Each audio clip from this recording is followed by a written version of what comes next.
Bonjour à tous, bienvenue donc à cette session sur le trading algorithmique.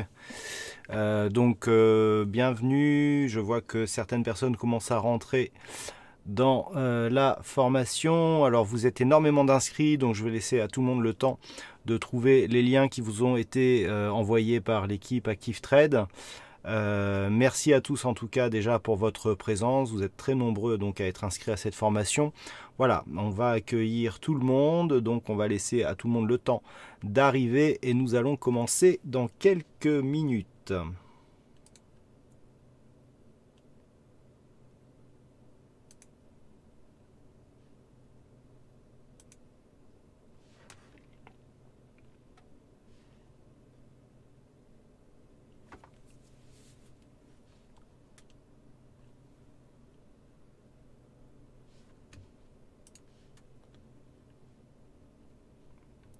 Alors, est-ce que quelqu'un peut me confirmer que tout fonctionne au niveau du son et de l'image? Je vois que vous êtes déjà quelques-uns sur le live.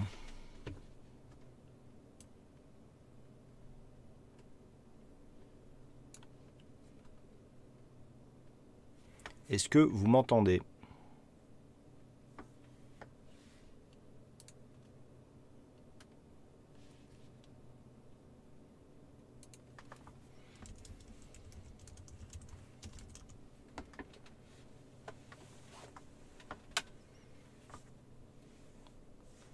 Super, on me confirme que le son est OK. Alors, comme vous pouvez le constater, cette session de formation sera présentée en mode public. Par contre, pour les prochaines formations, notamment pour accéder au replay, il faudra s'être inscrit donc à la session de formation pour pouvoir revisionner les sessions. Donc voilà, pour ceux qui ne sont pas encore inscrits, vous pouvez visionner cette session de formation sans aucun problème, sans aucune obligation. Par contre, pour les prochaines sessions, il faudra absolument être inscrit. Bonjour tout le monde. Allez, vous êtes encore nombreux à vouloir entrer. Le serveur de mail, a priori, n'a pas encore envoyé à tout le monde. Énormément d'inscriptions pour cette formation.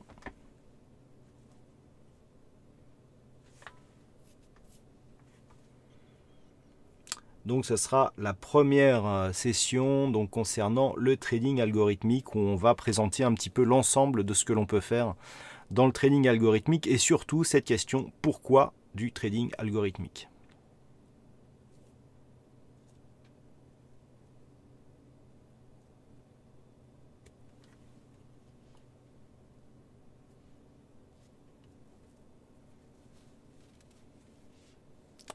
Allez, du côté de chez ActiveTrade, dès qu'on me dit que c'est OK, je vais pouvoir commencer cette session.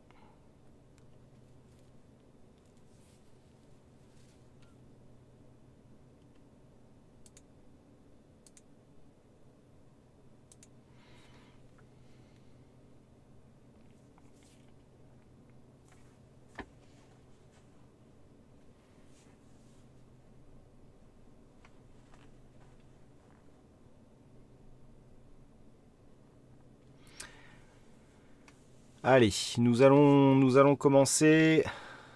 A priori, oui, voilà, certains arrivent juste à temps.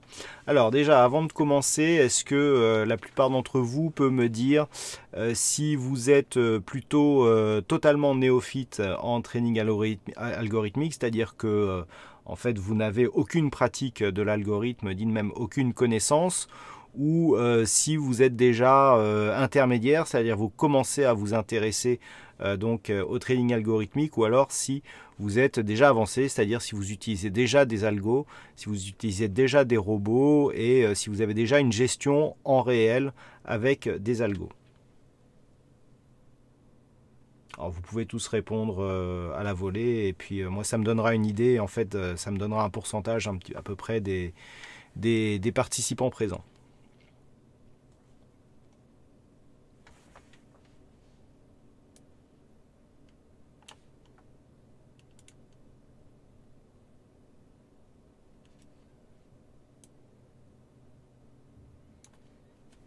Débutante en algo et même en informatique.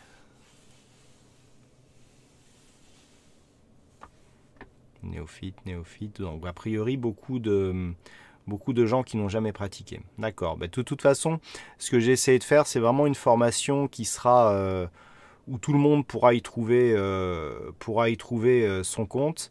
Je sais que certains d'entre vous même se sont inscrits alors qu'ils ne pourront pas participer en live à la formation, mais qui voudront le visionner en replay. Donc effectivement, ces gens-là ne pourront pas répondre aux questions.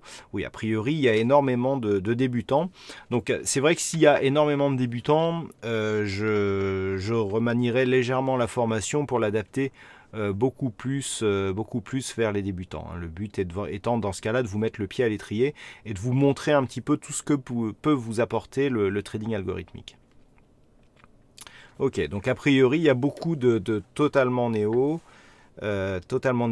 donc qui ne connaît quasiment rien du trading algorithmique. Donc, eh bien déjà, on va commencer par le départ. On va définir ce qu'est le trading algorithmique. Donc pour ça, c'est rien de plus simple. On va tout simplement définir donc la définition. Donc le trading algorithmique, c'est tout simplement une opération qui consiste à effectuer des opérations de trading à l'aide d'algorithmes. Alors une fois que j'ai dit ça, j'ai pas dit grand chose. Ok, donc le trading, la plupart d'entre vous savent quand même ce que c'est. Par contre, un algorithme, c'est parfois plus dur à définir. Donc pour définir un algorithme, j'ai ni plus ni moins été que sur un site de dictionnaire, et donc j'ai cherché la définition. Donc voilà la définition que me donne le site larousse.fr.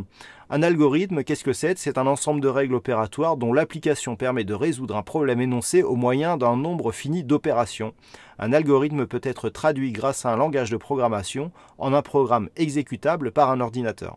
Une fois qu'on a dit ça, on est content, on sait ce que c'est qu'un algorithme, ça ne nous a pas énormément avancé, mais en fait, dans cette définition, on a énormément de choses.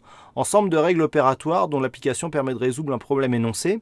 En gros, on a un problème, c'est-à-dire on a envie d'effectuer certaines opérations et on a des règles opératoires, d'accord ?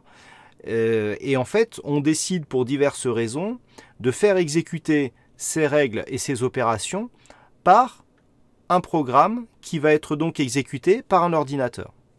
Ok, donc d'un point de vue un peu plus simple, qu'est-ce que l'on a? On a une définition d'une tâche récurrente et ou complexe.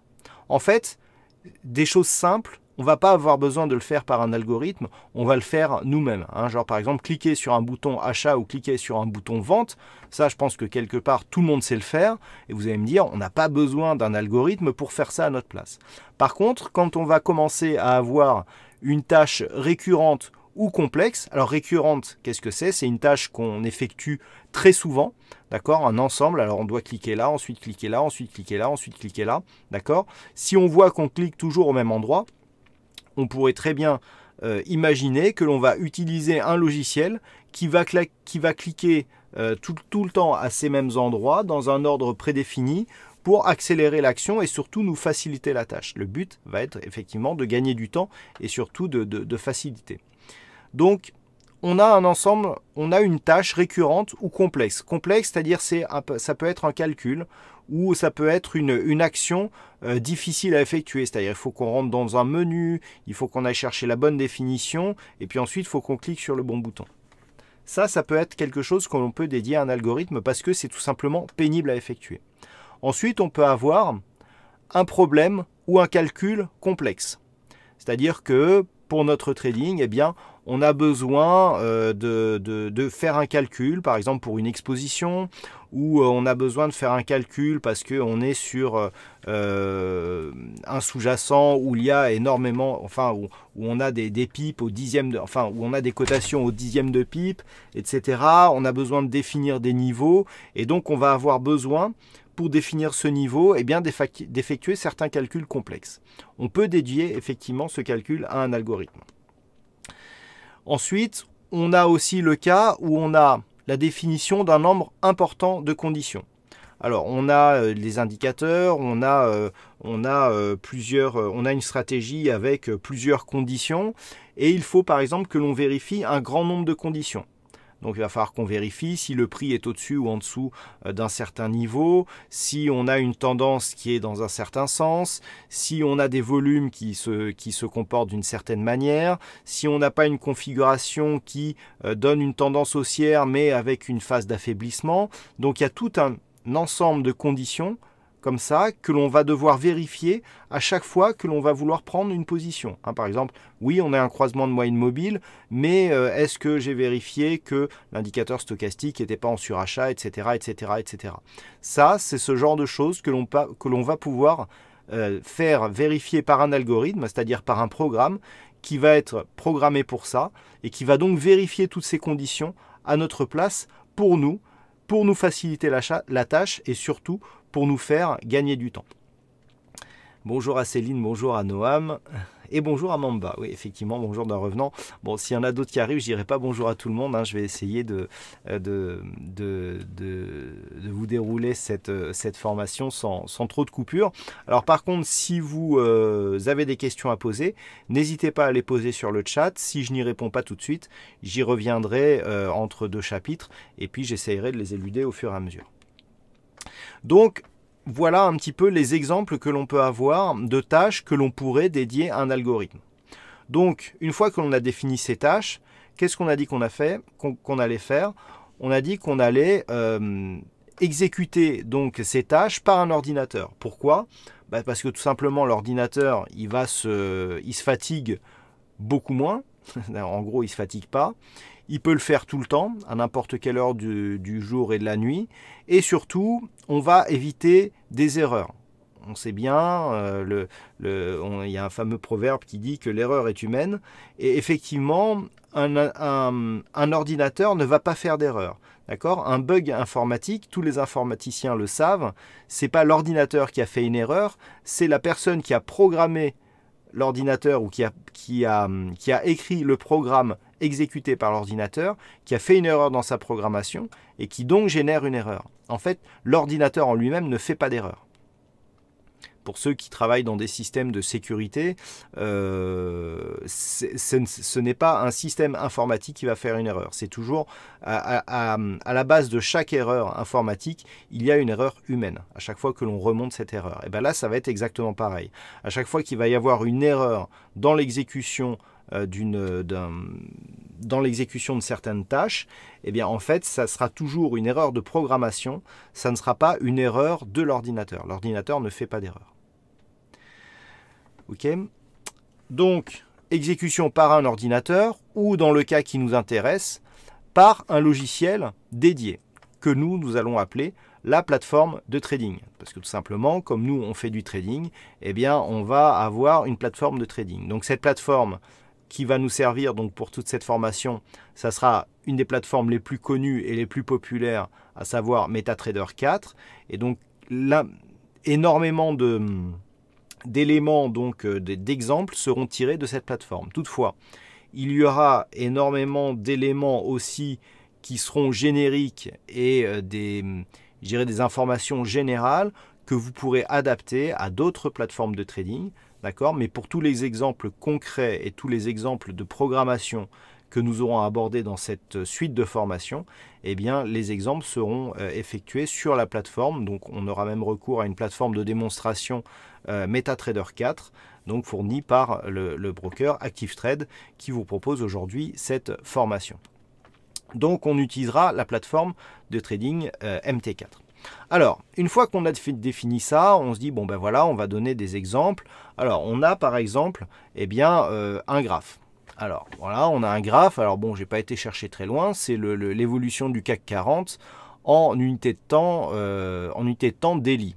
Donc on voit bien ici, des niveaux, on voit bien des points hauts, des points bas. Mais en gros, ce graphe, est-ce qu'il nous donne vraiment des opportunités de trading? Non. Alors, on va imaginer un exemple tout bête.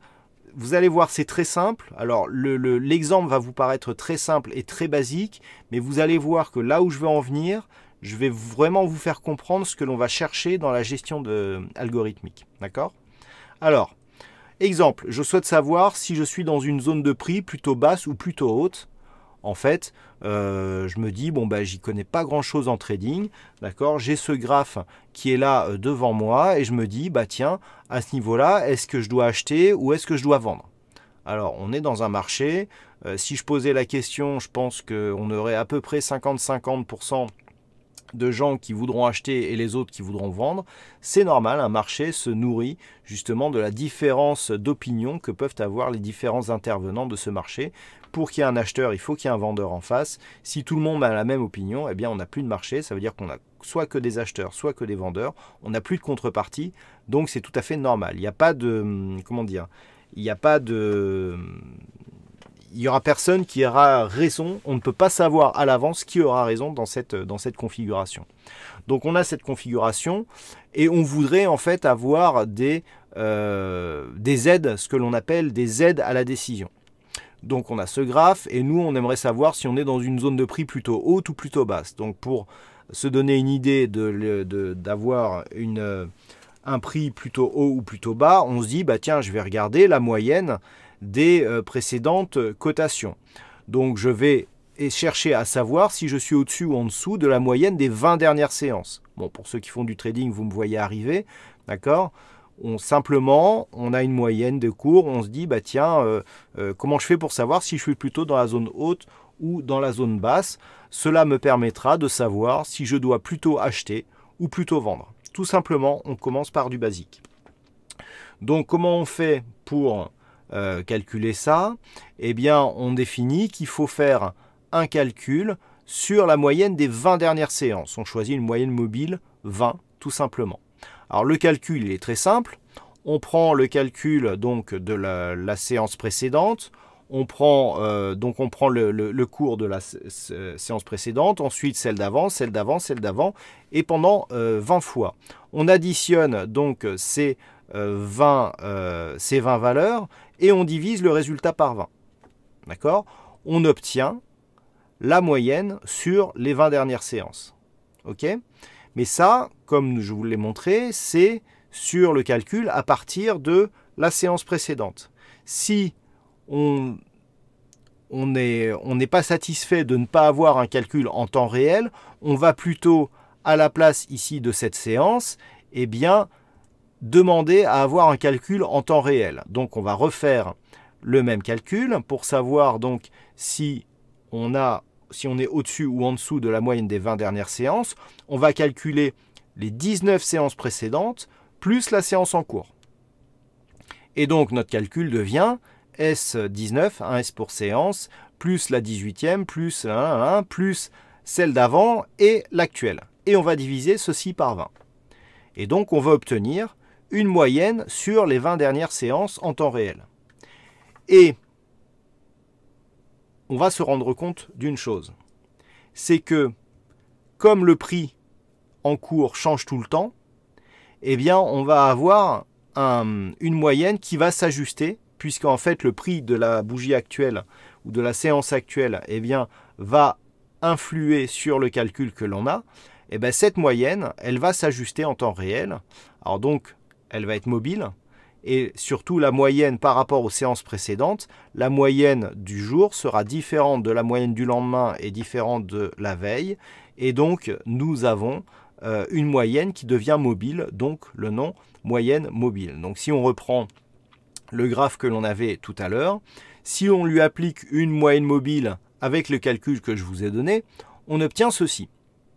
Un tracé bleu, très classique, c'est une moyenne mobile 20 arithmétique. C'est pas très sorcier. Vous allez me dire, si je vous fais une formation pour vous montrer ce qu'est une moyenne mobile, ça sent un peu l'arnaque. Vous inquiétez pas, il y a d'autres choses qui vont arriver. Donc cette moyenne mobile, ce que je vais vous faire comprendre, c'est que une simple moyenne mobile, eh bien c'est ni plus ni moins qu'un calcul mathématique dont on a vu qu'il pouvait être relativement fastidieux, notamment dans le cas où on veut avoir la moyenne en fonction de la séance actuelle. Eh bien tout simplement cette moyenne mobile, qu'est-ce que c'est ? C'est ni plus ni moins qu'une représentation graphique d'un calcul qui a été automatisé. Et cet automatisme, c'est déjà un algorithme qui le fait. C'est-à-dire il y a un algorithme qui calcule la valeur de la moyenne mobile en temps réel. D'accord ? Et donc vous avez votre premier indicateur. Donc, un indicateur, c'est déjà... ouais, je vois qu'il y en a qui me traitent d'arnaqueur. Bon, ça va, on se connaît bien, Davis, donc il n'y a pas de souci. Donc effectivement, une moyenne mobile, en fait, c'est la première forme d'algorithme. Alors, après, effectivement, une moyenne mobile, vous allez me dire, savoir si on est au-dessus ou en dessous, c'est pas grand-chose. Donc, en plus de cette moyenne mobile, si on souhaite ajouter un calcul d'écart type, un calcul de force de tendance, de force relative, etc., eh bien, on va commencer à avoir une somme de calculs qui va être relativement important. Et donc, le calcul va devenir impossible et à réaliser en temps réel. Et c'est là, justement, que l'on va comprendre déjà en quoi va nous aider l'algorithme et surtout la finalité du trading algorithmique, parce qu'en fait, le mécanisme que je suis en train de vous présenter, eh bien, il va être globalisé dans l'ensemble du trading. Alors, un graphique un peu plus compliqué, voilà, là je vous ai rajouté plusieurs indicateurs, donc on retrouve toujours ici notre moyenne mobile, ici hein, en bleu, et on a rajouté ici un Ishimoku, ici je vous ai rajouté un CCI, et ici un MACD avec différentes couleurs, etc. etc. Là vous voyez que on a énormément d'indications, c'est-à-dire que j'ai pris ces indicateurs totalement au hasard, hein, c'est totalement arbitraire.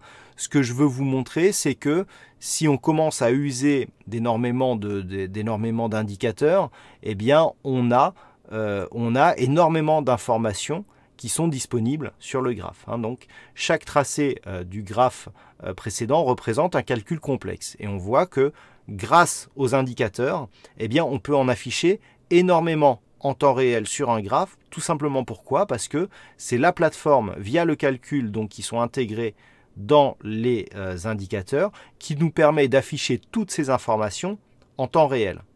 Et là on voit qu'on commence déjà à faire du trading algorithmique. Les gens qui faisaient du trading il y a 50 ans, eh bien ils ouvraient un journal, ils avaient des cotations. Et puis s'ils voulaient des moyennes, des choses comme ça, bah déjà ça ne se faisait que en daily, parce que tout simplement à l'époque où l'informatique n'existait pas, eh bien on n'avait pas tous ces messages. C'est-à-dire qu'en fait, on était obligé de trader au prix. D'accord? D'ailleurs c'est un terme qui existe toujours. Il y a encore des traders qui traitent de cette manière. Ils ne traitent qu'avec les prix et sans indicateur. Il y a encore des gens qui traitent comme ça. Et bien en fait, avant l'informatique, c'était exactement ce qui se passait. C'est-à-dire qu'on n'avait pas toutes ces indications de moyenne mobile, de bande de Bollinger, d'Ishimoku, etc. Il fallait soit les tracer à la main, si on voulait les faire, ou alors eh bien, on n'avait pas toutes ces informations, on n'avait pas accès à toutes ces informations. D'accord?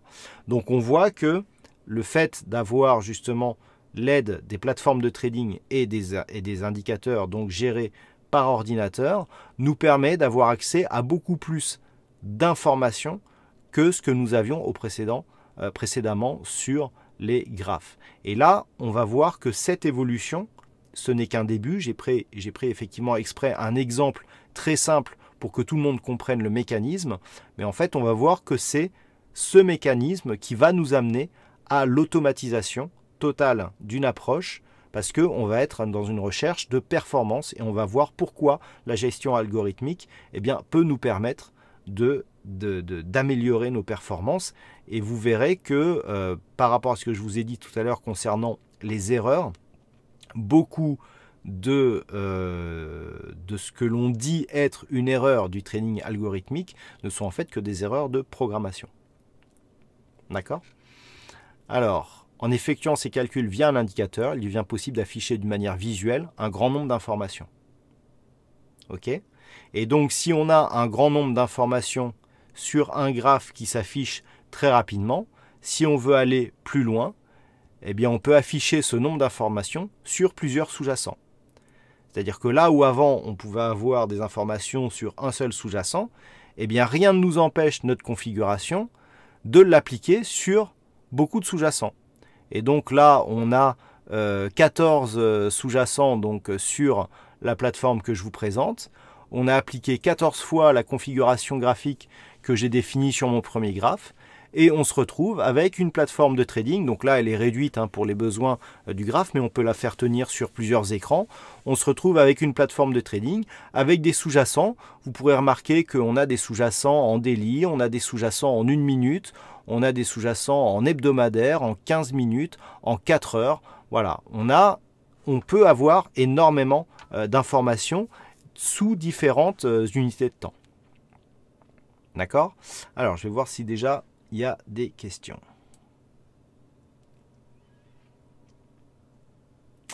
Alors, bonjour Roger. Davis qui s'autocensure. Bon, j'avais compris la blague, hein, donc c'était pas un problème, rassure-toi.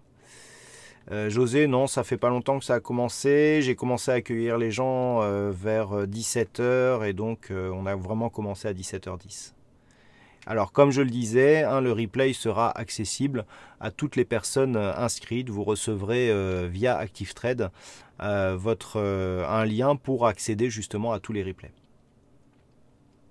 Alors, Lucius me dit 1. Pourquoi le voilà? Bonjour Riam. Bonjour Xavier et bonjour Lucius. Alors, voilà, donc on reprend, il n'y a pas de... Pourquoi le voilà? D'accord. Il n'y a pas de questions actuellement. Donc, ce que l'on voit sur ce graphe, c'est que on a eh bien, une plateforme avec donc plusieurs sous-jacents et avec sur chaque graphique énormément d'indicateurs. Ça, c'est pour vous montrer la progression. Rappelez-vous ce que je vous disais tout à l'heure. Quand il y a 50 ou plus de ça, les gens voulaient investir en bourse, ils achetaient le journal, ils regardaient les cours sur leur journal, ils faisaient leurs calculs de ratio, etc. Et puis, quand ils voulaient passer un ordre, eh bien, ils contactaient leur courtier et ils disaient ce qu'ils voulaient acheter ou ce qu'ils voulaient vendre. Le courtier notait tout ça, il disait OK, il allait à la bourse, il vendait, il achetait pour le client. Il revenait et il disait au client, voilà, j'ai effectué tous vos ordres, ou pas d'ailleurs, et j'ai effectué vos opérations à tel et tel prix. Ok, voilà comment ça se passait auparavant. Avec l'informatique, tout ça, justement grâce aux algorithmes, eh bien ça s'est accéléré et ça s'est automatisé. Et donc le trading algorithmique tel qu'il est fait actuellement, eh bien, permet justement par rapport à un trader qui fait du trading manuel, eh bien, le trading algorithmique permet justement d'améliorer justement certains processus, hein, certains process, pour permettre d'améliorer la performance. Parce qu'en fait, ce qui se passait avant, c'est que le courtier qui vous achetait ou vendait vos actions, en fait, il vous achetait ou vendait au prix qui lui l'arrangeait. Hein, c'est-à-dire, en général, si vous aviez vendu tel jour, ben, vous aviez vendu au point le plus bas, et si vous achetiez le point le plus haut. D'accord? Plus les frais, plus le temps, la durée, l'informatique, en fait, ce que ça a amené déjà, c'est une réduction des coûts, et ensuite, plus de transparence sur justement le prix auquel sont effectuées les opérations.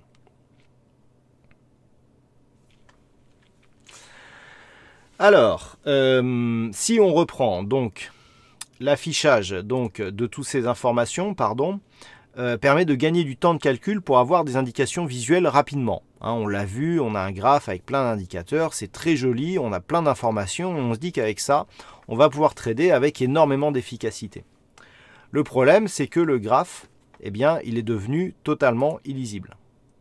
Okay, on a tellement d'informations, trop d'informations tue l'information, et donc au bout d'un moment, on a un graphe avec des couleurs partout, avec des indicateurs partout, et on se dit que on voit tout, mais en fait on ne voit plus rien parce qu'on est noyé par l'information.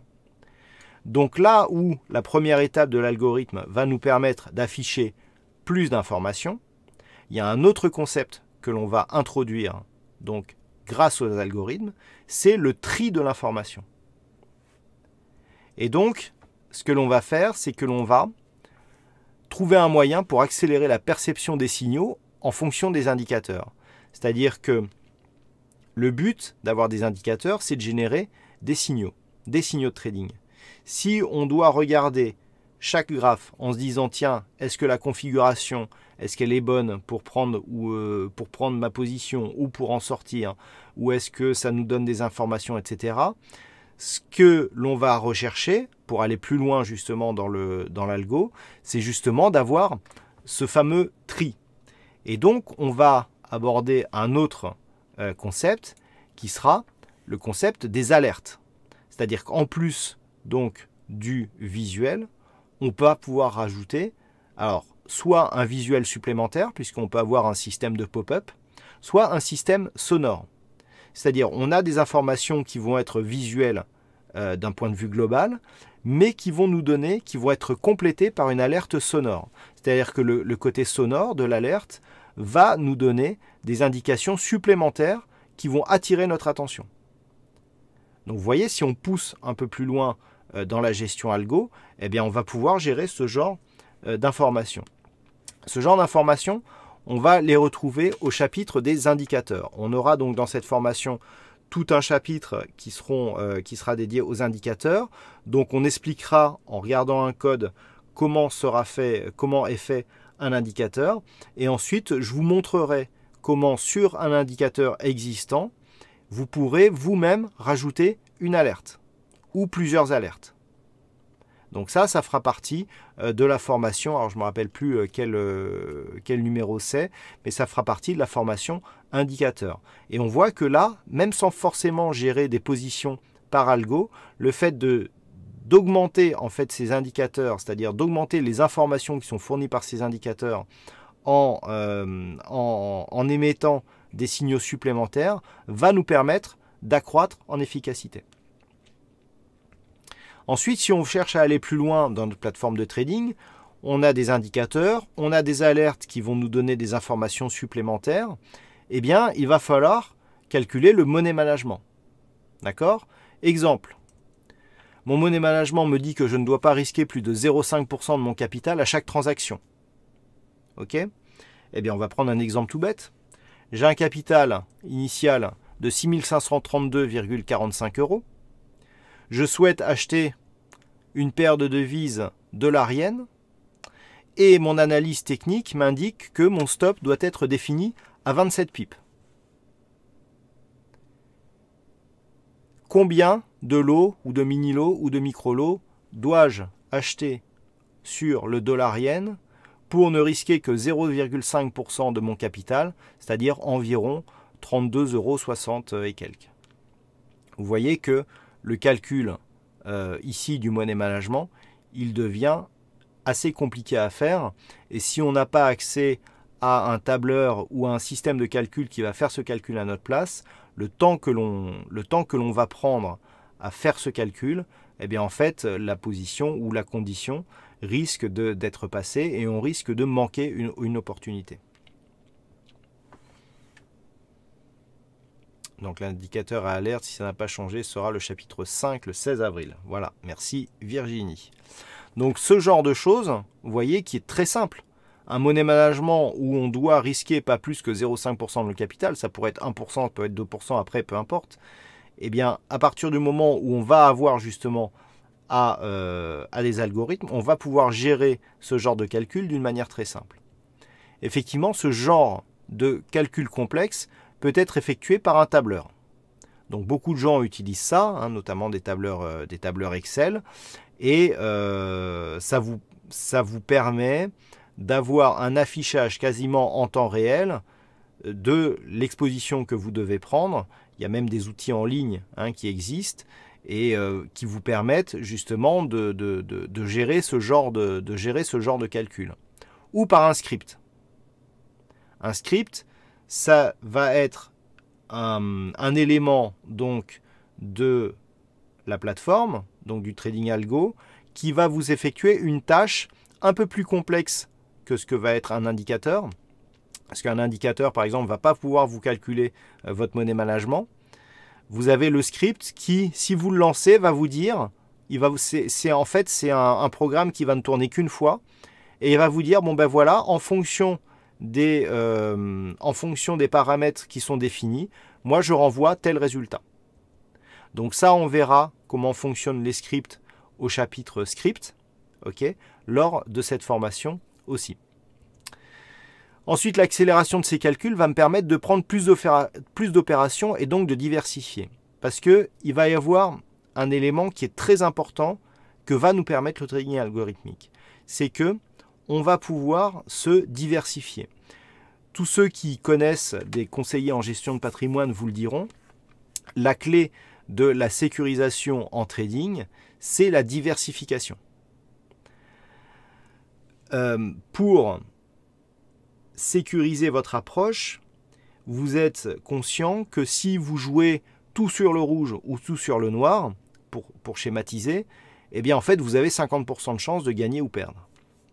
Bon, si par exemple vous dites moi je mets tout sur une action, si votre action, si votre société elle monte ou elle descend, eh bien vous serez soumis au risque justement de cette société.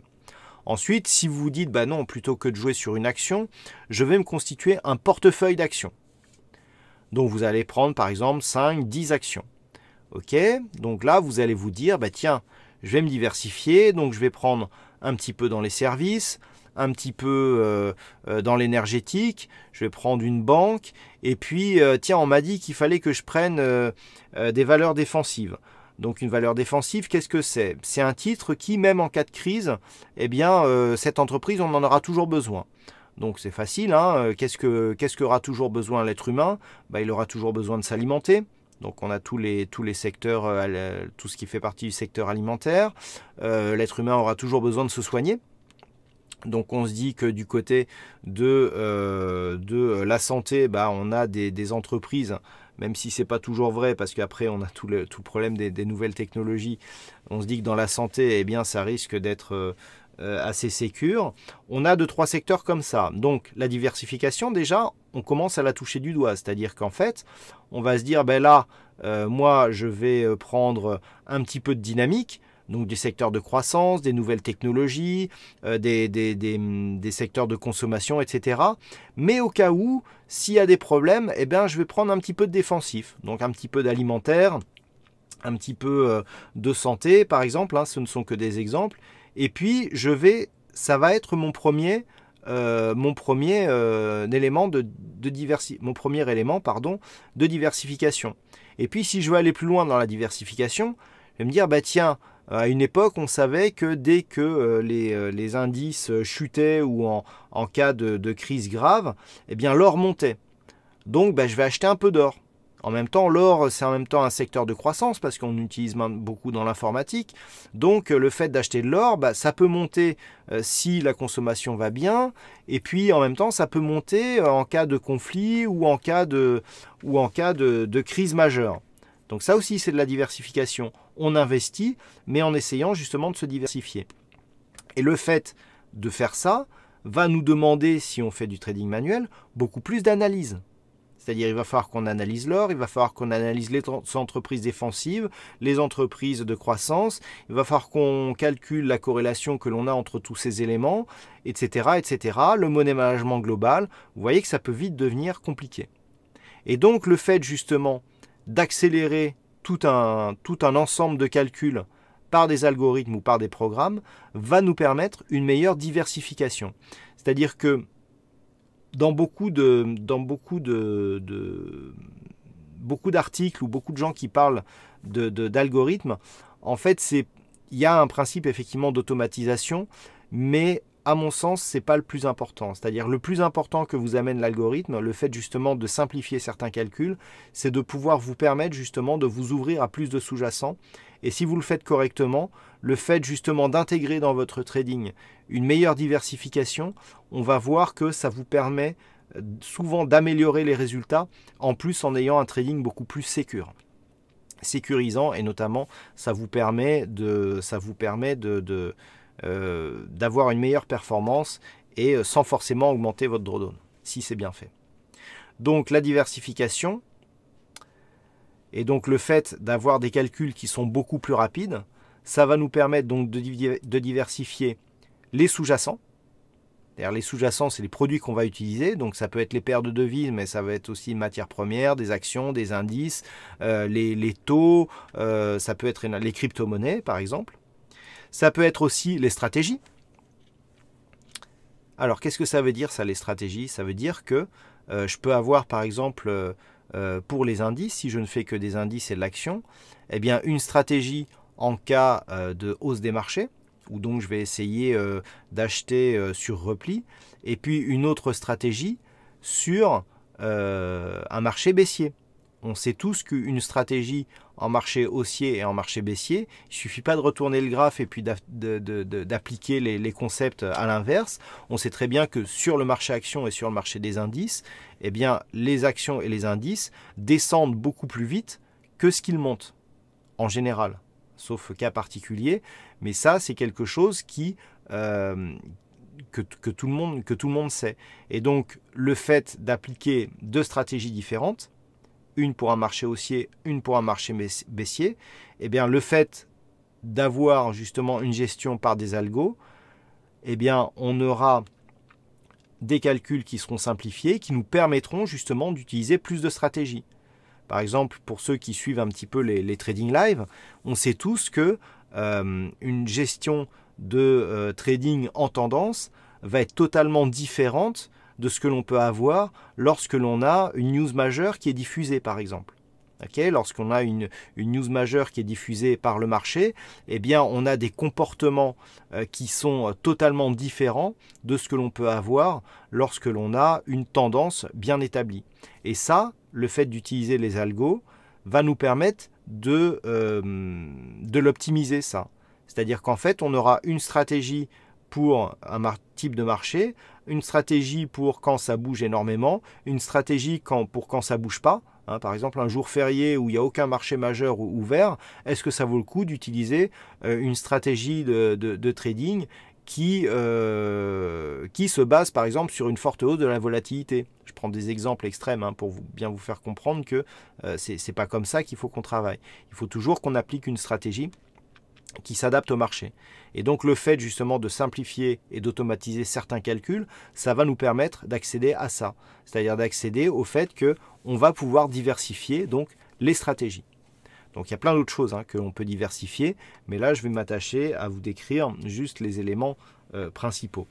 Et donc une fois que l'on a diversifié ça, donc ça permet une meilleure diversification, une fois qu'on a diversifié tout ça, et une bonne diversification, comme je vous le disais tout à l'heure, ça permet d'augmenter le nombre de stratégies, donc d'opérations. Donc ça, c'est un concept qui est important. Le fait d'augmenter justement le nombre d'opérations, eh bien, on va voir que ça peut avoir énormément d'impact sur vos résultats. Pourquoi?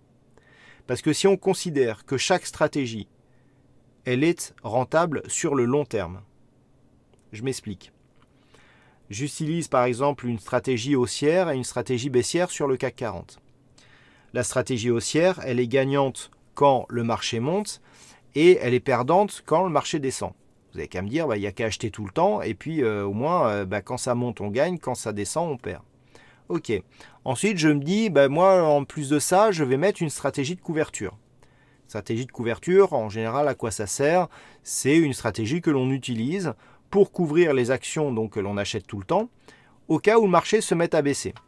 Donc on va chercher soit à shorter le marché, soit à utiliser donc des sous-jacents qui vont monter quand le reste du marché descend. Et en fait, le but de tout ça, c'est la diversification. Qu'est-ce qu'elle va chercher? Elle va chercher à utiliser les deux stratégies, non pas une stratégie quand le marché monte et une autre stratégie quand le marché descend, mais les deux stratégies en même temps.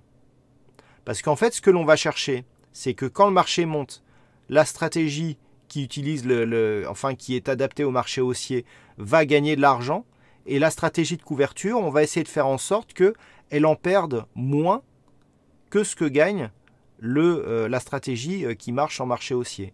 Et puis quand le marché va descendre, la stratégie donc, qui joue sur action va perdre, mais va être complétée par la stratégie qui joue la couverture et donc la protection. Et si on s'arrange pour que la stratégie sur action perde moins que ce que gagne la stratégie de couverture, vous vous rendez bien compte qu'on peut avoir une performance globale qui théoriquement reste positive, que le marché monte ou descend. Ça, c'est le début, c'est la base de la diversification.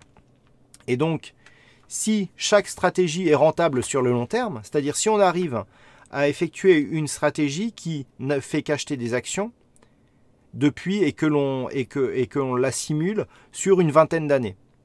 C'est pas compliqué, eh bien on va trouver, vu que le marché monte depuis 20 ans, eh bien on va trouver une performance positive. Maintenant, si on arrive à trouver une stratégie qui depuis 20 ans ne joue que les marchés baissiers, mais qui arrive à être rentable depuis 20 ans, vous vous rendez bien compte que si on additionne ces deux stratégies, on va avoir un global qui va être rentable. Et ça, c'est un élément qui est important, c'est-à-dire qu'on va additionner deux stratégies, c'est-à-dire deux résultats de deux stratégies. Mais le fait d'avoir deux stratégies différentes, vu qu'on a les deux qui gagnent sur le long terme, mais on a une stratégie qui joue la hausse et une autre stratégie qui joue la baisse, vous vous rendrez bien compte que ces deux stratégies ne vont pas perdre au même moment. Et le fait qu'elles ne perdent pas au même moment, ça veut dire qu'on a une augmentation de la rentabilité, mais pas d'augmentation du drawdown. Et ça, c'est un élément qui est super important, parce que les meilleures stratégies sont celles qui ont une performance, un ratio entre la performance globale et le risque de perte le plus possible en faveur. Et donc, par exemple, lorsque vous avez une stratégie globale qui permet de viser une performance, par exemple, de 20% par an avec un drawdown de 10%, là, on a un ratio 2 pour 1 qui est intéressant. C'est-à-dire qu'on sait qu'on risque de gagner plus que ce que l'on risque de perdre. Et ça, justement, ça peut vous être apporté par la diversification. Parce que la diversification, si vous n'utilisez que des stratégies théoriquement rentables, eh bien, vous aurez une augmentation de la rentabilité, mais pas d'augmentation du drawdown.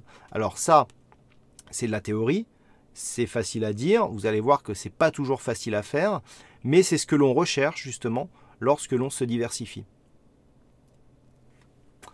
Alors, je vais faire une petite pause. On va terminer avec cette diapo parce que je vois qu'il commence à y avoir des questions.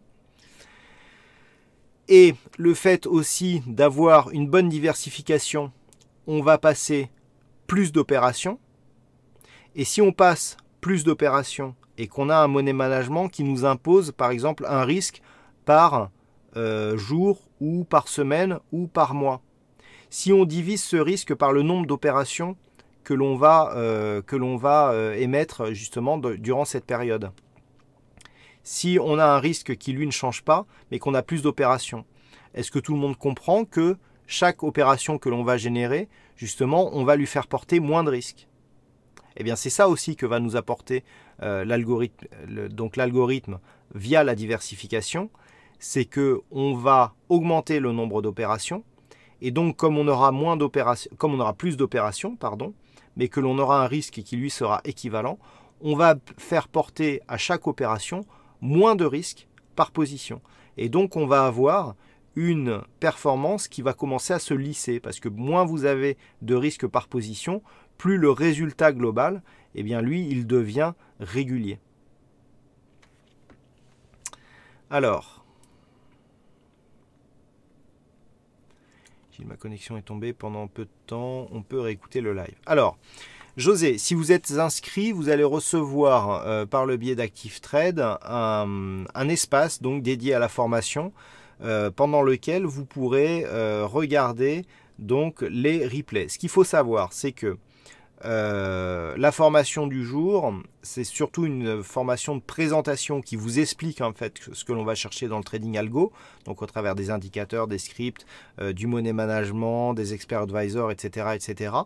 Mais c'est plus une séance de présentation. Donc je pense que cette séance de présentation restera publique. Par contre, à partir de la prochaine session, quand on va commencer vraiment à rentrer dans plus de détails, les sessions seront en libre accès, c'est-à-dire ça sera public. Par contre, les replays, eux, seront réservés aux gens qui sont inscrits à la formation. Donc j'y reviendrai à la fin du live, hein, je vous expliquerai tout ça. Et donc, si vous êtes inscrit à la formation, donc si vous êtes inscrit auprès d'ActiveTrade, vous allez recevoir, vous avez peut-être déjà reçu un lien avec un espace donc dédié à cette formation, dans lequel sera listé l'ensemble des replays de cette formation. Ok, donc normalement, à la fin de la formation, je crois d'ici, au bout de quelques minutes ou au pire quelques heures, chaque formation sera disponible en replay à partir du moment où vous êtes inscrit à la formation.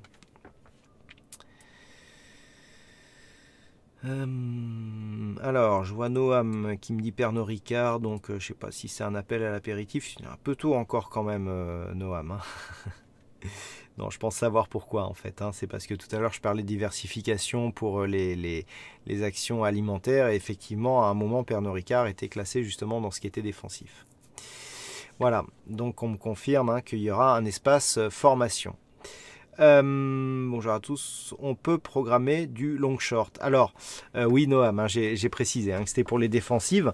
Alors, effectivement, le long short, c'est un style de stratégie. Pour ceux qui me suivent hein, durant les trading live, c'est une stratégie qui permet par exemple de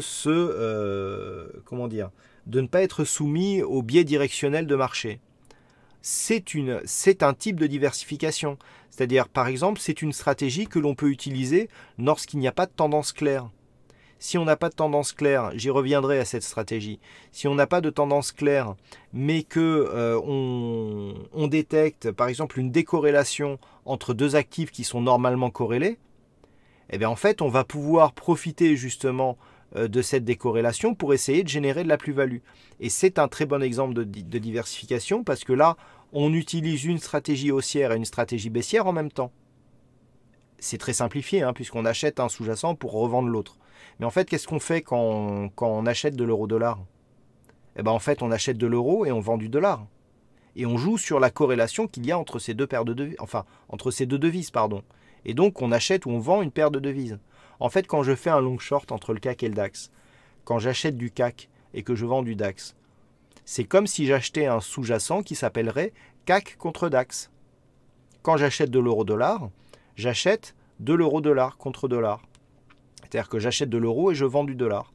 Et bien en fait, quand je fais du CAC-DAX, j'achète du CAC et je vends du DAX. Et bien c'est exactement la même chose. Après, il y a le réglage du bêta, etc., qui nous affine donc les expositions pour avoir un bêta neutre.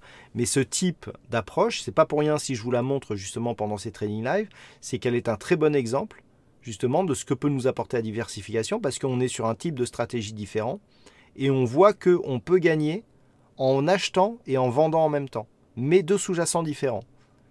C'est pas du hedging où en fait on hedge une position X par une position Y, mais sachant que les deux sont sur le même sous-jacent.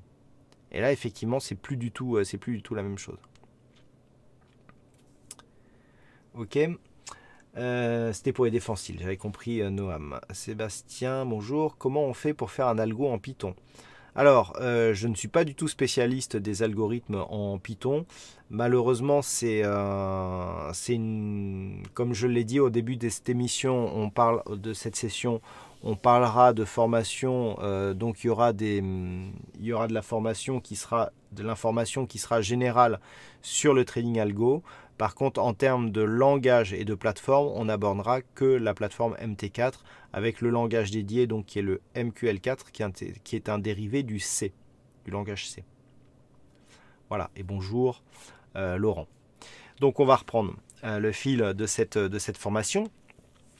Donc, on a vu que la diversification, ça nous apportait théoriquement une augmentation de la rentabilité sans augmentation du risque. Au contraire, on va voir même que dans de nombreux cas, en fait, le risque diminue. Ça, c'est le Saint Graal. Le Graal de l'automatisation, et c'est là que j'espère que j'arriverai à vous faire comprendre ça, c'est que beaucoup de gens cherchent en fait l'algo parfait qui va gagner tout le temps. Ça, c'est une erreur. Je vous le dis tout de suite. Et c'est une erreur que de chercher justement le robot parfait. Ce qu'il faut justement, c'est se servir de l'algorithme pour se diversifier et pour avoir un ensemble d'approches qui s'autocompensent et qui permet d'avoir une performance plus forte et moins risquée. Et c'est ça que va nous amener le trading algorithmique. C'est pas le fait d'avoir un robot parfait. D'accord ? Je dis souvent dans les trading live, pour ceux donc qui connaissent mon track record, le track record peut paraître parfait, et encore on voit qu'il ne l'est pas parce qu'il y a quand même des phases de baisse, mais en fait il est rentable parce que c'est une addition de stratégies imparfaites. C'est-à-dire j'ai pris des stratégies qui sont très simples, qui sont très simples à expliquer, mais qui sont compatibles et qui sont interdépendantes entre elles, mais qui se compensent. C'est-à-dire quand il y en a une qui gagne, en général il y a l'autre qui perd. Ça arrive que les deux gagnent en même temps, ça arrive que les deux perdent en même temps, mais c'est fait pour que normalement quand il y en a une qui gagne, l'autre perd. Alors je le dis avec deux, mais en fait il y en a trois ou quatre, voilà. Et donc, comme chaque stratégie a un marché qui lui est propre, le pari en fait c'est de se dire, quand le marché est très volatile, eh bien il y a un type d'algo qui va générer assez de gains pour justement compenser la perte des autres. Quand le marché n'est pas du tout volatile, eh bien, il y a une autre famille d'algos qui va générer des gains par rapport justement aux autres algos qui eux vont faire des pertes. Et à partir du moment où vous avez cet ensemble justement d'algos qui sont pas parfaits, parce que chaque algo pris séparément, en fait ils sont loin d'être parfaits, mais quand vous avez cette compensation qui agit, eh bien là en fait vous avez quelque chose qui devient globalement assez intéressant parce que justement vous dispatchez vos risques, mais les risques ne sont pas dispatchés tous au même endroit, et en fait vous additionnez les performances. Ok ? Et donc ça c'est vraiment ce que l'on va chercher, j'insiste sur ce point, parce que la diversification, moi je vous le dis, c'est vraiment la clé de la performance. Ok ? C'est vraiment vers ça qu'il faut chercher, c'est-à-dire pas chercher la stratégie parfaite, mais un ensemble de stratégies qui va vous générer une performance que l'on souhaite parfaite. Okay, bon, c'est difficile d'atteindre une stratégie parfaite, je n'ai pas cette prétention, mais en tout cas c'est ce que l'on cherche à faire. Donc, les algorithmes ils vont nous permettre d'effectuer beaucoup plus d'opérations pour une meilleure diversification. Ça c'est ce que l'on va rechercher dans le trading algo. Le problème c'est que ce grand nombre d'opérations va encore augmenter le nombre de calculs malgré certaines automatisations. C'est-à-dire que maintenant qu'on va essayer de rentrer dans une gestion algorithmique, le problème que l'on va avoir, c'est qu'on va vouloir se diversifier et donc on va augmenter le nombre de calculs. C'est-à-dire si par exemple on utilise des indicateurs que l'on veut se diversifier, il va falloir encore plus d'indicateurs sur encore plus de sous-jacents.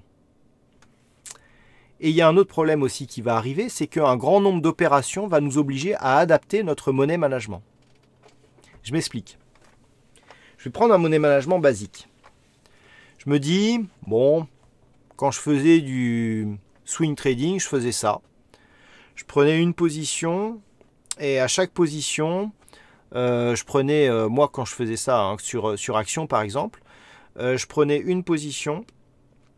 Sur chaque position, je lui demandais de risquer environ entre 8 et 10% du capital, sachant que chaque position représentait en gros un septième ou un huitième du capital. Donc en gros, chaque position en swing me générait une perte entre 1 et 2% du capital. Okay ? Je prenais 5-6 actions. Je couvrais avec du tracker baissier et donc j'avais cette gestion. Et en fait, quand je me suis mis à faire de l'algo, je me suis dit je vais faire pareil. Sauf que là où sur une gestion manuelle en swing trading, je faisais en moyenne sur l'année 1 ou 2 opérations par semaine, là il y a des moments où c'est 50 opérations par jour. Et vous vous rendez bien compte que si j'ai pas de chance, que je prends 50 opérations qui me perdent chacune 1%, ça peut vite être la catastrophe. Et donc le fait de générer un grand nombre d'opérations va nous obliger à adapter le money management et de passer sur un money management très progressif et surtout proportionnel. Tout simplement pourquoi ? Théoriquement, mathématiquement, le meilleur money management lorsque l'on a peu d'opérations, c'est l'exposition à risque constant. Pourquoi ? Parce que si on prend un capital de départ et que l'on se dit je reste à risque constant, je gagne 1%, je perds 1%, en fait je vais retomber sur mon point de départ. Je perds 10%, je gagne 10%, je retombe sur mon point de départ. Je gagne 50%, je perds 50%, je reviens sur mon risque de départ. Pourquoi? Parce que je calcule toujours mes 50% sur la somme de départ. Sauf que si je fais ça avec du trading algo, le risque de cette... donc en général, sur le long terme, pour terminer, le risque de cette approche, ça je le redétaillerai hein, sur le chapitre monnaie management, le risque de cette approche, c'est que vous fassiez un nombre d'opérations, ce qui s'appelle une série noire, qui vous vide le portefeuille. C'est-à-dire si par exemple vous perdez, vous gagnez par exemple 5%, eh bien 5% plus 5 moins 5 plus 5.5 plus 5.5, la répartition elle n'est pas toujours un plus pour un moins, un plus pour un moins. Vous pouvez avoir 20 opérations gagnantes, 20 opérations perdantes. Si elles sont bien réparties, d'accord, en exposition constante, eh bien en fait vous allez retomber à 0. D'accord. Par contre, si elles sont mal réparties, si vous faites d'abord vos 5 opérations perdantes en premier, eh bien en fait vous aurez plus de capital pour faire les 20 opérations gagnantes et donc vous serez à 0. Et quand vous augmentez le nombre d'opérations pour avoir un grand nombre d'opérations, eh bien en fait le nombre d'opérations perdantes, la répartition devient très importante parce qu'on a beaucoup d'opérations, donc on n'a aucune assurance que la répartition des trades perdants sera linéaire. Et donc il faut qu'on tienne compte de la concentration des transactions perdantes, ce qui va faire qu'on va être obligé de passer sur un money management progressif et surtout proportionnel. Ça, je le détaillerai, d'accord? Mais quand on va commencer à rentrer dans le money management, on va voir que le fait d'avoir du trading algo où on sera super diversifié, où on va générer beaucoup de positions, ça va nous obliger à changer notre money management par rapport à ce que l'on ferait si on était par exemple sur du trading manuel. Tout simplement parce qu'on va générer beaucoup plus de positions. Et si on a le même money management que sur un trading manuel, même avec une très bonne stratégie, eh bien il est possible de perdre son capital. Même avec une stratégie gagnante et un mauvais money management en trading automatique, il est possible de perdre de l'argent si on a un mauvais money management. Oh, décidément, j'ai du mal. Ok, donc ça c'est très important. Donc il y aura un chapitre dédié au money management. Ça sera un chapitre money management pour le trading automatique, je le précise. Et on verra que le trading automatique nous oblige vraiment à adopter un type de money management spécial. Alors je sais que sur ce sujet, pour avoir eu de nombreuses discussions avec des gens qui font du trading automatique, on n'a pas tous la même opinion. Donc moi je vous présenterai mon opinion. Il est possible que certains participants aient une opinion différente. Après voilà, moi je vous dirai mon point de vue. Après ça sera à vous de vous faire votre idée. Ok ? Et donc, on vient de parler de money management. Un money management plus complexe va augmenter le nombre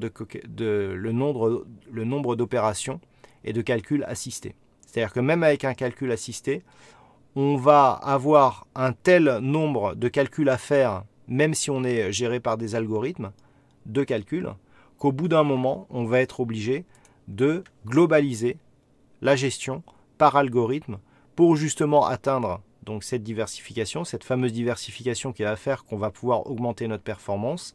Mais pour avoir une bonne diversification, il va falloir qu'on passe beaucoup d'opérations. Et si on passe beaucoup d'opérations, on va avoir beaucoup plus de calculs qui, même s'ils sont assistés, vont devenir impossibles à être faits par du trading manuel. Donc en fait, le titre de cette formation, qu'est-ce que le trading algorithmique? Mais c'était pour présenter pourquoi le trading algorithmique. C'est tout simplement, avec le trading algorithmique, ce que l'on va essayer de faire, c'est justement d'avoir une telle diversification pour justement atteindre ce concept du meilleure performance avec un risque que l'on va essayer de diminuer. On va avoir tellement d'opérations, on va générer tellement d'opérations qu'en fait, il n'y a que des algorithmes qui peuvent gérer l'ensemble de l'approche d'une manière totalement pérenne.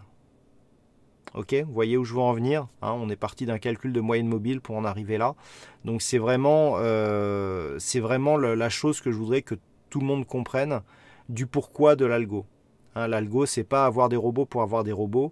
Moi, quand je vois certains robots en fait que l'on trouve sur sur des boutiques de vente de robots, je comprends qu'en fait, s'il y a un public pour ce genre d'algo, c'est que en fait, c'est souvent mal compris. D'accord? Et je peux vous dire que les meilleures stratégies sont avant tout les stratégies qui sont hyper diversifiées. Donc pour atteindre ça, on va utiliser plusieurs outils. Donc on va utiliser donc les indicateurs, on va utiliser les scripts, on va automatiser le money management. Donc ça, c'est si on veut aller plus loin dans le trading algo et avoir de la gestion totalement automatisée. Et on va pouvoir automatiser des ordres. Ok, on verra que les scripts, dans une gestion totalement algo, on peut en avoir besoin. Par exemple, pour effectuer une tâche ponctuelle, par exemple. Les indicateurs, pourquoi je vous parle d'indicateurs si on parle de trading totalement automatisé? Eh bien tout simplement, les indicateurs, on va pouvoir les intégrer dans le calcul de l'algorithme de certaines définitions ou de certaines conditions, que ce soit les conditions d'entrée, de sortie, de money management, on peut faire énormément de choses. Donc ça, c'est ce que l'on va chercher par le trading algorithmique. Donc pour ces éléments, on va s'en servir pour définir des niveaux d'entrée, des niveaux ou des conditions. Donc en fait, c'est les entrées en position, c'est-à-dire l'entrée, c'est on rentre en position, que ce soit à l'achat ou à la vente, parce qu'on a tout simplement défini une opportunité. On va donc définir les sorties, forcément. On peut définir donc les entrées. Donc si on définit l'entrée d'entraide, eh bien on peut définir la sortie. Mais aussi, on va voir qu'on peut définir des conditions intermédiaires. Alors qu'est-ce que c'est qu'une condition intermédiaire? C'est tout simplement je rentre dans un trade. Par exemple, pour ceux qui connaissent un petit peu les algos de breakout que j'utilise et que j'ai souvent commenté durant les trading live, on a le niveau d'entrée. Donc ça, je vous l'explique. Quel est le niveau d'entrée de cet algo, pourquoi il rentre, etc. Donc c'est un ensemble de conditions qui sont gérées par des indicateurs et une automatisation du money management. On a automatisé les ordres. Okay. Et la condition intermédiaire, c'est par exemple à partir d'un certain niveau de gain, on ramène le stop au break-even. On n'a pas rentré, on n'est pas sorti. C'est une condition intermédiaire. Ça aussi, ça peut être géré par de l'algorithme. Et ça aussi, ça crée une sécurisation de certains trades parce que ça permet d'affiner certaines stratégies. Donc ça, c'est en gros les éléments que je vais essayer de vous présenter durant cette formation. Donc c'était une présentation, vous l'avez compris, pourquoi le trading algorithmique, mais je voulais vraiment que vous compreniez à quoi je voulais essayer de vous emmener justement en vous montrant, en vous ouvrant la porte du trading algorithmique. On parle souvent de trading automatique. Pour moi, il y a un parti pris. Pour moi, le trading algorithmique, par exemple, ça peut être aussi du trading semi-automatique. Je vous parlerai, je vous dirai ce qu'est le trading semi-automatique. Le but, c'est aussi pour ceux qui veulent garder la main sur un trading manuel, de se faire aider justement, d'avoir une progression peut-être intermédiaire en automatisant certaines tâches et en rendant plus facile des tâches qui peuvent être parfois complexes. C'est-à-dire on peut très bien avoir un trading semi-auto ou juste avec des indicateurs, des alertes, des choses comme ça, ou alors passer sur une gestion entièrement algorithmique. Bonjour GG, est-ce que vous avez des questions par rapport à ce que je viens de vous dire ou sur des questions sur la formation qui arrive?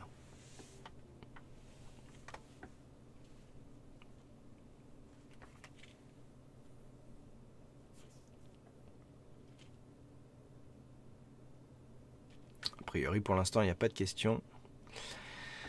Alors, une stratégie algorithmique conçue avant la crise de 2008 et l'injection des liquidités banque centrale marcherait-elle encore aujourd'hui? Ou bien il aurait fallu la modifier ou l'adapter? Alors, c'est une très bonne question, Virginie. C'est parce que c'est tout simplement quelque chose que j'ai vécu. Ce qu'il faut savoir, c'est que ma première stratégie automatisée, enfin non, à l'époque c'était du semi-automatique, mais la première les premières stratégies que j'ai programmées en fait, parce qu'à la base je ne faisais que du trading semi-automatique. J'ai commencé à la concevoir il y a eu les balbutiements en 2005, on va dire 2005-2006. D'accord ? J'ai commencé à utiliser du semi-automatique en 2007 d'une manière assez régulière. Et 2008, en fait, ça a été une très bonne année parce que justement, j'avais dès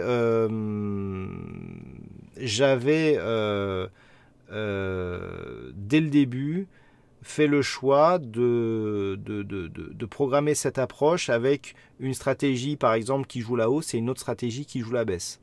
Et en 2008, la stratégie qui a joué la baisse l'a fait d'une telle manière que en fait ça a été une de mes meilleures années. D'ailleurs ça a été compliqué parce que je me suis dit si c'est ça le trading intraday et la bourse, ça va être génial. Après j'ai eu d'autres soucis, mais quand j'ai abordé vraiment le semi-automatique, justement, j'avais backtesté, j'avais calé mes stratégies sur la période qui avait amené la hausse du marché jusqu'en 2000-2001 et j'avais calé la phase de baisse sur la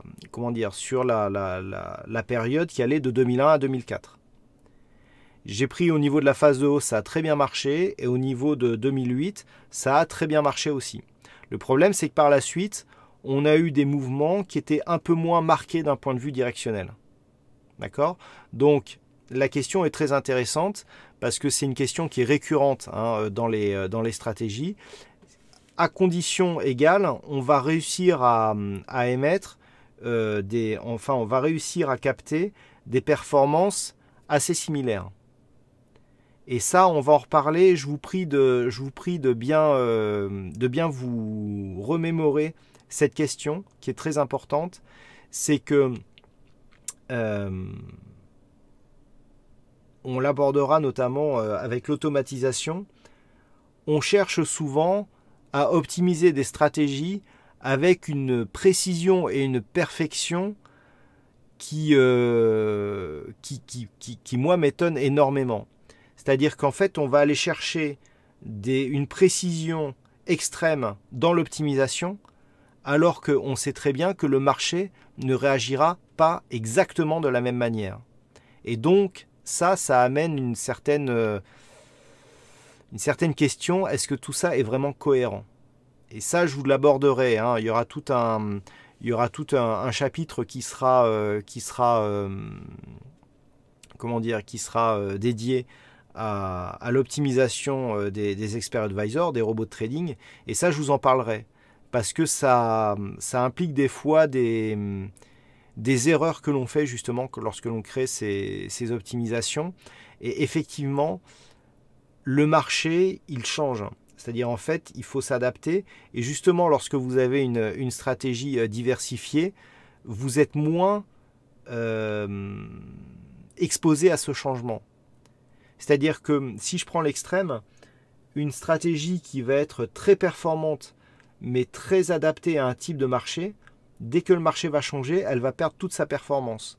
Alors qu'une stratégie qui est très diversifiée et qui va donc être un peu tout terrain, eh ben en fait, si le terrain change un petit peu, au final, elle ne sera pas énormément perturbée. Si vous regardez mon track record, on en reparlera. Moi, j'ai traversé énormément de chocs avec ces stratégies. L'euro CHF, par exemple, le crack de l'euro CHF, l'élection de Donald Trump, le oui au Brexit, énormément de choses imprévisibles qui auraient pu dire, le marché va changer après ça.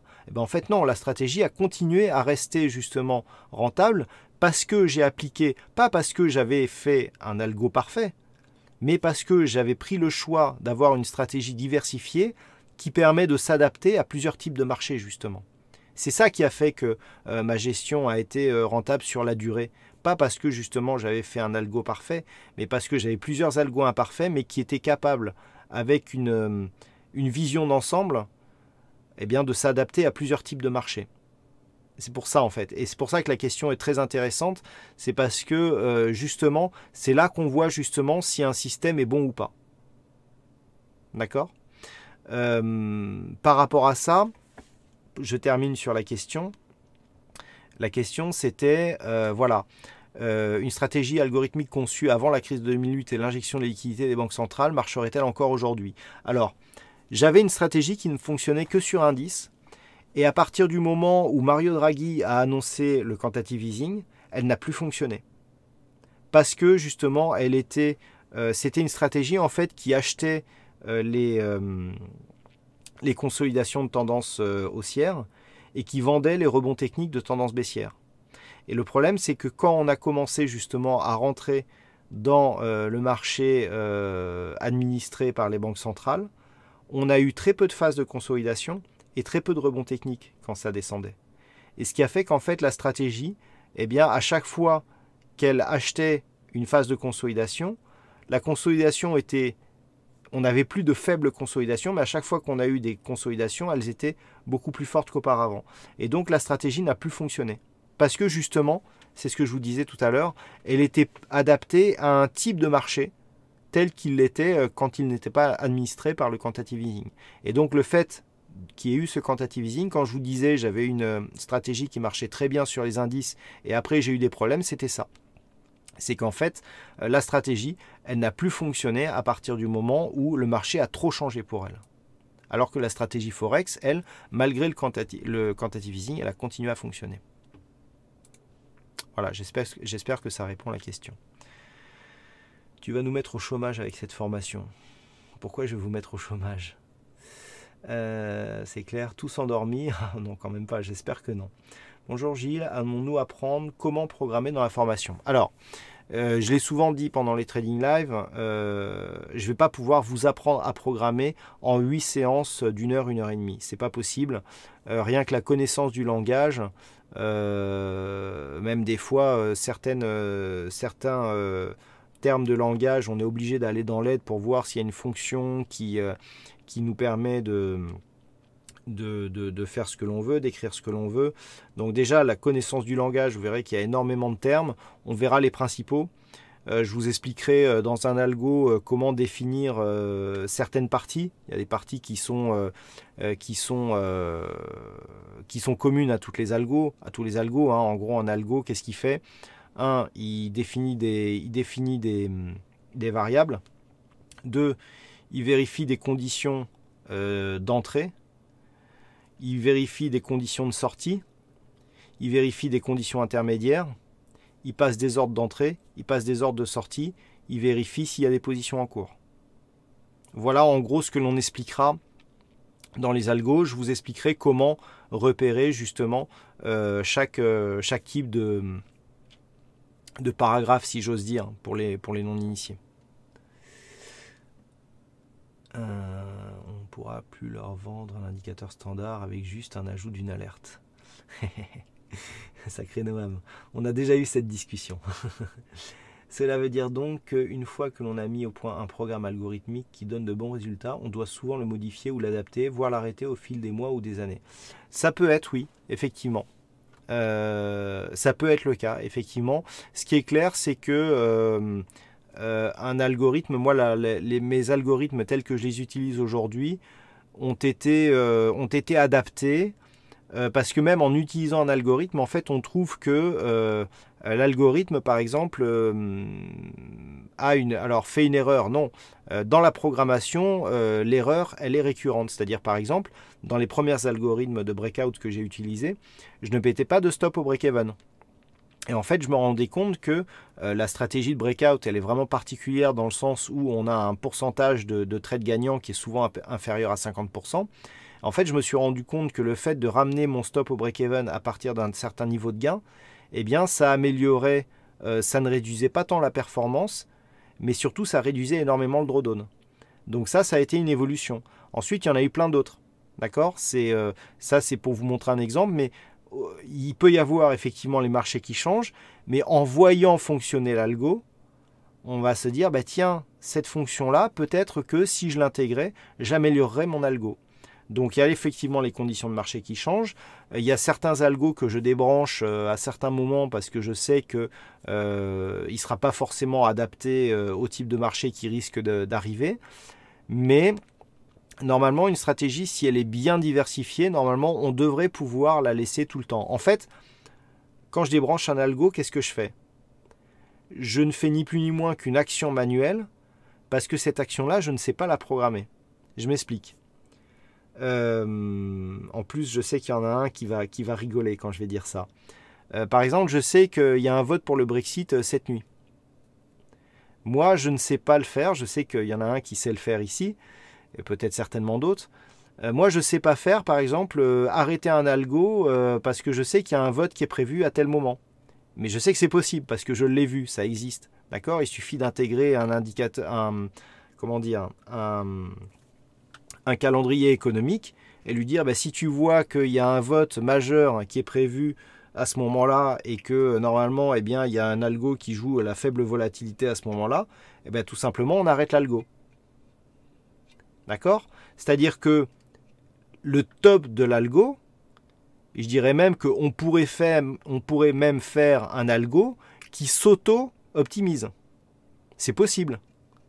Je veux dire, pour ceux qui savent programmer, ça c'est tout simplement le début de l'intelligence artificielle. Ok? Alors, intégrer une horloge, ça suffit, oui, ça peut suffire effectivement, mais il y a d'autres éléments. Intégrer une horloge, on verra, je vous montrerai comment le faire. C'est gratuit en plus, ouais, tu le connectes à Bloomberg Direct. Et il y a des algos, je vous signale, qui sont connectés à Twitter, par exemple, et qui reconnaissent les messages qui sont générés donc, dans Twitter. Donc, en fait, c'est ça aussi que je veux vous montrer, c'est que bien souvent, les limites d'un algorithme, ça va être les limites de son créateur. C'est-à-dire, moi, par exemple, mes algos sont limités parce que moi, j'ai appris à programmer pour utiliser les stratégies que je voulais utiliser. Mais je ne suis pas un programmeur de métier. Donc il y a forcément dans le langage, d'ailleurs ça a souvent été une hésitation pour vous proposer cette formation de trading algorithmique, parce que j'en ai repéré 2-3 déjà. Je sais que parmi vous, il y a des gens qui programment beaucoup mieux que moi. Mais en fait, il n'y a pas que ça aussi. Il y a autre chose à mettre dans un algo. Et j'espère que certains ils trouveront leur compte dans cette formation. En tout cas, c'est le but. Le top de l'algo se programme tout seul. Oui, c'est le principe de l'intelligence artificielle. Je suis entièrement d'accord. Alors après, arriver par la programmation à générer une intelligence artificielle qui sera capable de faire en sorte que l'algo va s'optimiser de la bonne façon, on voit tous comment faire, parce qu'en fait, c'est le travail que l'on fait manuellement. Moi, lorsque je réoptimise un algorithme, je le réoptimise en fonction de certains principes qui pourraient être même automatisés. Donc en fait, le fait que je réoptimise manuellement mon algorithme, c'est tout simplement parce que je ne sais pas encore le programmer. Mais je sais que c'est possible. Ça pourrait être faisable. Dans l'état actuel de mes connaissances de langage MQL4, peut-être pas, mais je sais que le langage pourrait le permettre. Et ça, c'est possible, effectivement. Donc c'est là que je vous disais en début, vous vous rappelez quand je vous disais, c'est pas l'informatique ou c'est pas l'algo qui fait une erreur. L'erreur, c'est celui qui l'a programmé qui fait l'erreur et qui, dans sa programmation, laisse la possibilité à une erreur de se faire. Voilà, j'espère que ça vous fait pas trop peur, en tout cas pour la suite. Donc je rassure les débutants, on va quand même aborder des choses très basiques. Peut-être qu'il y aura des choses qui vous dépasseront un petit peu, mais je voudrais aussi que cette formation s'adresse vraiment à tous. Donc je sais qu'il y a des programmeurs chevronnés parmi ceux qui sont présents. Je vais essayer d'en donner un petit peu à tout le monde. Mais voilà, le but c'est ça. Alors avant de terminer, donc pour tous ceux qui assistent à cette formation qui ne sont pas encore inscrits, donc je voulais vous préciser certaines choses. Donc lors de cette formation, certains outils seront partagés. C'est-à-dire qu'en gros, je vais vous donner accès à des outils que l'on trouve dans la boutique qui sont des outils payants. Je vais vous les partager pour vous donner en fait accès à certains outils qui peuvent être intéressants. Donc ça pourrait être des indicateurs, ça peut être des petits robots, ça peut être des petits scripts. Tous ces outils qui seront partagés vous pourrez les utiliser sur une plateforme MT4 ActiveTrade. D'accord? Donc, ils seront bridés pour pas que les gens puissent après aller les revendre n'importe quelle manière. Ces outils seront utilisables uniquement sur une plateforme de démonstration MT4 ActiveTrade. Ok, ce sera pas en fait le but, c'est pas de vous faire un cadeau ou indirect ou quoi que ce soit. C'est le fait que chacun sur sa plateforme puisse faire les mêmes manipulations que moi. Comme je ne veux pas que ce soit compris comme de l'incitation au trading, vous ne pourrez pas utiliser ces outils sur des comptes réels. D'accord? Donc, ces outils, ils seront utilisables uniquement sur une plateforme de démonstration MT4 ActiveTrade. Donc, si vous êtes client, vous n'avez pas besoin de télécharger une plateforme de démonstration. Par contre, si vous n'êtes pas client, et d'autant plus si vous n'êtes pas inscrit, je vous invite à télécharger une plateforme de démonstration MT4 de chez ActiveTrade. Donc, le lien de téléchargement, en fait, vous le trouvez sur le site boursicoté.com. Alors, sur le site boursicoté.com, vous avez le logo du site et juste à côté vous avez une bannière ActiveTrade. Quand vous cliquez dessus, attention là c'est très important, vous allez arriver sur cette page, d'accord? Ici, là, il faudra bien cliquer sur l'échelle et venir sélectionner MetaTrader 4. Par défaut, ça sera ActiveTrader qui sera coché.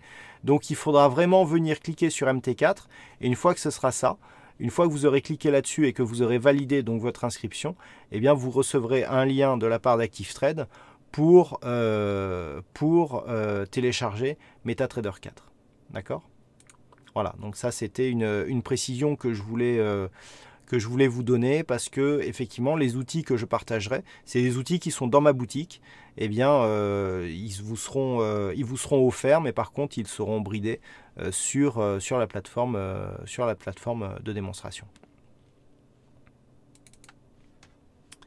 Voilà, on arrive au terme de cette formation. Est-ce que vous avez des dernières questions? Les tweets de Trump, exact. Après formation, le marché a du souci à se faire. Pas même que L4, en effet, il faudra migrer vers une API. Ouais, effectivement, selon ce que l'on a envie de faire. Ouais. Que fait un algo en cas de flash crash ou crash? Est-ce qu'il comprend la situation dans laquelle il est? Alors, si on lui a intégré des conditions qui lui permettent de détecter un flash crack, il va pouvoir détecter. Alors après, vous dire qu'il saura réagir, etc., parce qu'on est quand même dans... Mais un flash crack, qu'est-ce que c'est? C'est une forte volatilité avec une forte hausse du spread, par exemple, hein, puisqu'en général, on est dans un manque de contrepartie. Et on a un mouvement qui est très puissant. Eh bien, si vous intégrez dans l'algo les paramètres nécessaires pour détecter le flash crack, il va le détecter. Par contre, si dans l'algo, il n'y a rien qui lui permet de détecter ça, eh ben, il fera avec les moyens qu'il a, le pauvre. En fait, tout est un problème de programmation. Si vous voulez que votre algo, il ne traite pas en cas de flash crack, c'est compliqué, hein, parce que c'est le signe noir, hein, on ne sait pas quand est-ce que le flash crack va arriver. Donc, qu'est-ce qu'on peut faire? Alors, on essaye d'analyser toutes les phases de marché type flash crack. Il y en a eu de temps en temps. Il y a eu l'euro CHF qui est le plus connu. Et puis, vous essayez de voir s'il n'y a pas des signes précurseurs. Par exemple, dans un flash crack, est-ce que si vous êtes placé dans le sens du crack, est-ce que vous risquez quelque chose? Non. Ok? Donc si vous êtes dans le sens du crack, ben, je dirais à la limite tout ce qui peut vous arriver c'est d'être sorti au moment où on est au plus bas ou au plus haut. Voilà. Après si vous êtes en contrariant, oui là ça peut être plus compliqué. Donc tout dépend comment il est programmé, Sébastien. C'est difficile de répondre à votre question. Les outils sont-ils compatibles avec MT5 ou ça ne sera que sur MT4? Ça ne sera que sur MT4. Voilà, il fait ce que tu lui as dit de faire. Et c'est exactement ça. Merci Alain. En MQA4 ou Xcalc les outils offerts? Je pense que c'est une blague cette question. Vous dites bien que si je vous donne un outil en MQ4, au niveau du code, c'est très facilement modifiable. Donc effectivement, tous les outils offerts vous seront offerts en X4. Par contre, les exemples de programmation que vous aurez seront naturellement, ils seront écrits en MQ4, mais là, ça sera des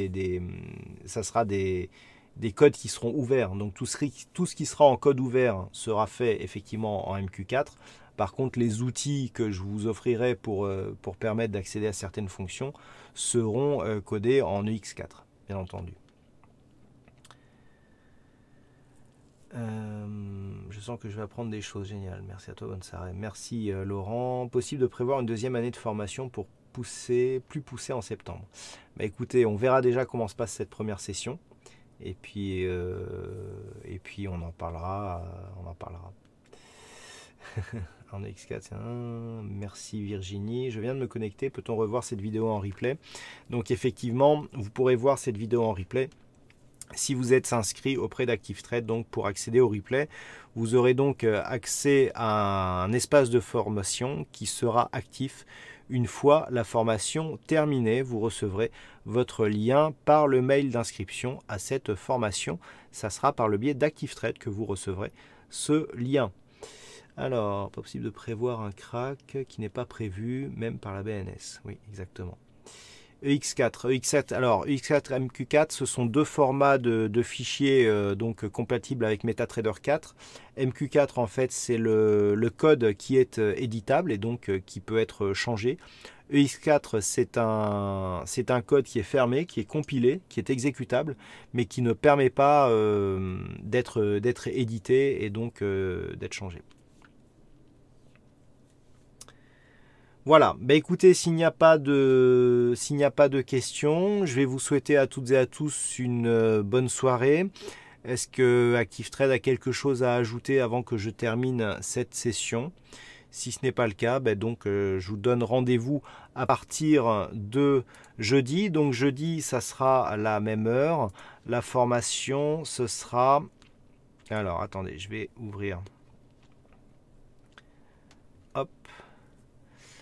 Voilà, donc on parlera des contraintes matérielles et logicielles que l'on doit utiliser lorsque l'on veut faire du trading algorithmique et encore plus du trading automatique. Voilà, bah écoutez, non, ActiveTrade n'a pas à rajouter, il remercie tout le monde pour la participation en espérant que vous serez satisfait du contenu. Voilà, merci beaucoup à tous pour votre participation.